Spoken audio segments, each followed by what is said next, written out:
je pense que la question, à mon avis, elle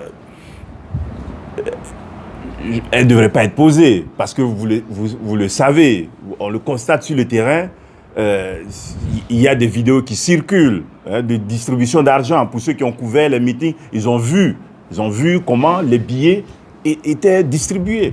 Voilà. Et les autorités qui sont chargées de lutter contre la corruption dans ce pays ne disent rien. Ou du moins, je n'ai pas entendu l'autorité supérieure du contrôle d'État et de lutte contre la corruption. Pourtant, on nous a dit de justifier la caution. Voilà. Donc, on s'attendait à ce que ce ne soit qu'un premier pas dans cette moralisation de la vie politique. Et ce n'est pas ce qu'on constate. Donc, vous nous demandez quelles sont les preuves. Il y a des acteurs pour ça. Hein? Il y a des acteurs pour ça. L'autorité supérieure du contrôle d'État, c'est son travail. Je pense même que dans la lettre qui a été adressée aux partis politiques, leur demandant de justifier, l'autorité supérieure du contrôle d'État a souligné que c'était dans son rôle de contribuer à la moralisation de la vie politique au Burkina Faso. Voilà. Donc, je pense qu'il ne faut pas qu'on joue la politique de l'autruche. Hein? Ne jouons pas la politique de l'autruche. En l'état actuel des choses, tout se passe comme si les électeurs choisissaient en fonction des redistributions clientélistes. Parce qu'il y a des partis politiques, il y a des candidats qui s'adonnent à ces pratiques-là en toute impunité. Voilà. Donc, c'est de cela qu'il s'agit. Donc, ne me demandez pas si j'ai des preuves. Et, ben, tout le monde voit. Tout le monde voit. Vous-même, vous voyez. Hein? Voilà. Voilà. Voilà. Donc, je dis, il y a des institutions qui sont chargées de lutter contre la corruption électorale. Nous demandons à ces institutions-là de jouer leur rôle. Voilà. Il y a beaucoup, je crois qu'il y a plusieurs interviews que le candidat a données dans lesquelles il a expliqué clairement qu'il est attaché à des valeurs de paix. Voilà. Je pense que, bon, comme nous n'avons pas fait l'expérience de ce genre de situation, je puis vous assurer qu'il n'y a aucun Burkinabé qui aime son pays, qui quitte son pays et qui n'a pas envie de revenir, voilà, dans son pays. Moi-même, je voyage beaucoup.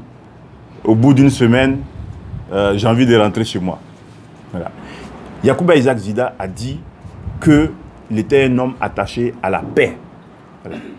Il ne voudrait pas que son retour au Burkina Faso soit entaché par des troubles. Si vous suivez l'actualité, vous savez ce qui se passe un peu dans la sous-région. Vous savez ce qui s'est passé en Ouganda récemment. On a arrêté un leader qui était en campagne et il y a eu des troubles, plus d'une trentaine de morts. Voilà. Yacouba Isaac Zida ne veut pas qu'il y ait un seul blessé au Burkina Faso à cause de lui. Voilà. Parce que les autorités ont clairement fait savoir, malgré le démenti du gouvernement, que s'il mettait les pieds, on l'arrêtait. Si vous avez suivi l'interview du président, il a dit quoi? Est-ce que vous l'avez suivi? Voilà. Il a dit deux choses qui m'ont retenu. Il a dit, les candidats à l'exil, là, ils ne peuvent pas venir comme ça, il faut que ce soit organisé. Est-ce que c'est faux? Voilà, c'est ce qu'il a dit. Il a dit, il faut que ce soit organisé. Il ne peut pas venir comme ça. Voilà. Donc, ça veut dire que, tant que lui, il n'est pas prêt, ça veut dire qu'il ne peut pas venir. Voilà.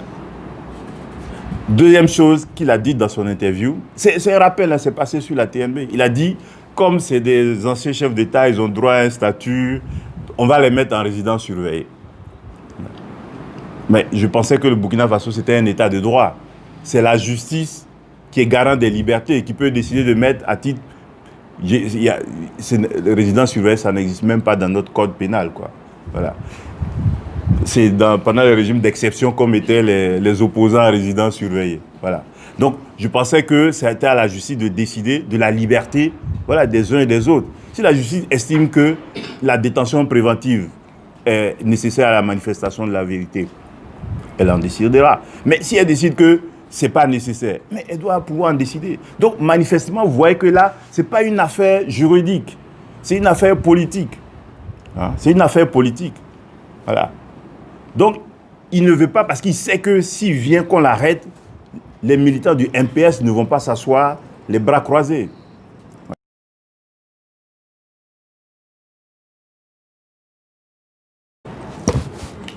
Parce qu'il me l'a proposé. Hein? Il me l'a proposé. Je le prends à témoin. Il a proposé que je sois le candidat. Mais j'ai déjà dit ça. C'est pas quelque chose, c'est pas un scoop.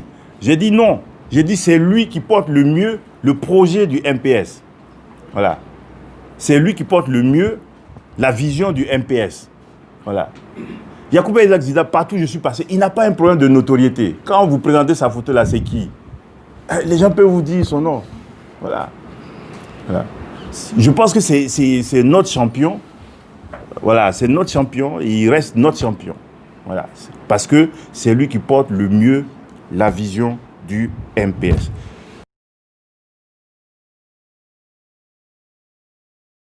Voilà. Maintenant, vous me dites si il va... Non, c'est pas possible. C'est pas possible.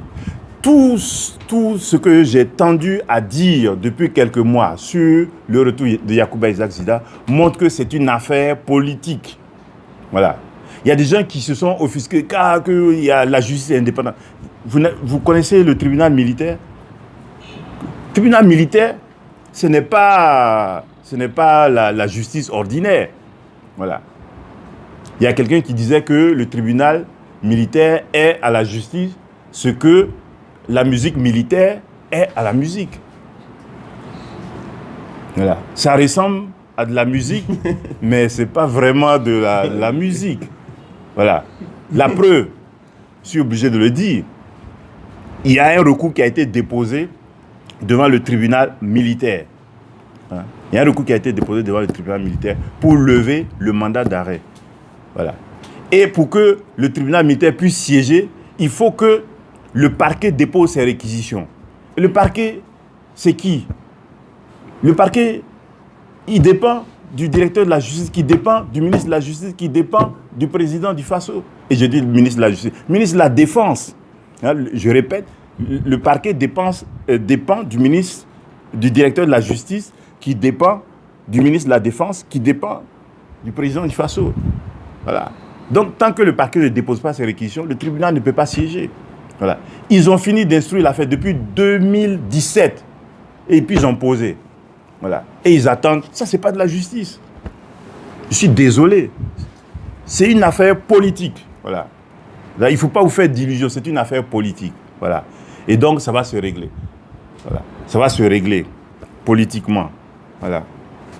Donc, on n'a même pas besoin de plan B. Voilà. Pas besoin de plan B. Parce que ça va finir un jour, cette cabale-là, ça va finir. Hein. Plus sur le terrain du droit, malheureusement, on est sur le terrain de la politique. Et ça, c'est vraiment dommage, cette instrumentalisation de la justice militaire pour écarter un candidat. Voilà. Et je trouve que ça entache quand même le caractère concurrentiel et libre de cette élection présidentielle-là. Hein. Voilà. Même pour s'exprimer sur la TNB, ça n'a pas été possible. Ils disent qu'il faut qu'il soit là, alors qu'ils savent qu'il ne peut pas être là sans qu'il n'y ait de trouble. Voilà. Il y a des télés qui ont organisé, le débat avec lui. Hein. Mais eux, ils n'ont pas voulu.